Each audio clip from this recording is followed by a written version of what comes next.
Bonsoir. Alors, vous êtes responsable des visites du palais. Première question, comment se déroule justement une visite des appartements princiers ? Vous prenez d'abord votre ticket, vous pouvez le prendre sur le site internet ou directement à la billetterie. Et quand vous vous présentez à l'entrée, nous vous remettons des audioguides. Nous les avons en 11 langues. Ensuite, vous pouvez commencer la visite et vous faites le tour par vous-même. Quels sont les espaces que le grand public est amené à découvrir ? Alors, vous avez des salles historiques et vous avez des salles de réception qui sont toujours utilisées l'hiver par la famille princière. Quels sont les points majeurs de la visite ?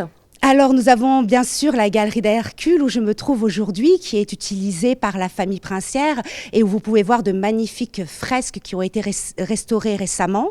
Vous avez la salle du trône, qui est aussi un lieu majeur du pouvoir et de l'histoire de Monaco. Et vous avez aussi la chambre royale où, par exemple, le duc d'York, frère du roi George III d'Angleterre, est venu au XVIIIe siècle. Vous nous en avez parlé il y a quelques instants, de nouvelles découvertes ont vu le jour. De quelle manière justement peut-on profiter de ces récentes découvertes effectuées lors des travaux de rénovation ? Ces éléments sont-ils visibles ? La plupart des éléments sont visibles, à part encore une pièce où les restaurations sont toujours en cours. Il suffit de lever la tête. Vous pouvez regarder par exemple dans la galerie d'Hercule, dans le salon Europe. Vous pouvez voir un petit peu partout ces magnifiques fresques qui ont été restaurées.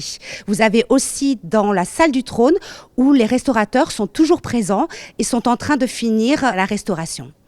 Compte tenu de ces récentes découvertes, peut-on imaginer que de nouvelles pièces soient ouvertes au grand public dans les années à venir peut-être ?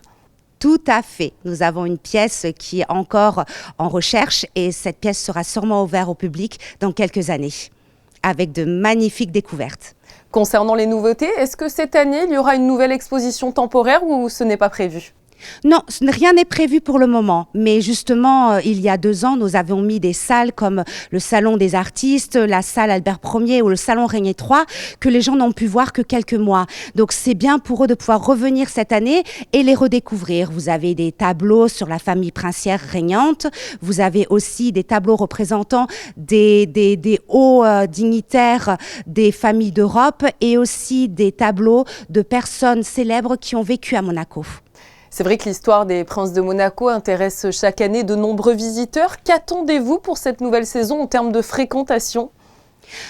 Vu mes réservations, je pense que nous allons avoir beaucoup de monde et ça fait vraiment plaisir. Nous prenons à cœur de présenter Monaco au public, de leur montrer notre histoire, l'importance de Monaco dans la culture européenne et c'est un vrai plaisir de recevoir beaucoup de visiteurs. D'ailleurs, certains visiteurs font de belles rencontres dans les appartements du Palais Princier et peuvent parfois croiser un membre de la famille princière. C'est déjà arrivé, je crois. En effet, c'est déjà arrivé. Il ne faut pas oublier que la visite du Palais Princier, ce n'est pas un musée. Nous sommes dans la maison d'un chef d'État. Donc, nous sommes dans un lieu vivant. Donc, il y a du mouvement. Donc, il peut arriver qu'on tombe sur quelqu'un de la famille princière. Merci beaucoup à vous, Yasmine Zagoni, pour toutes ces précisions. Je vous en prie, au revoir.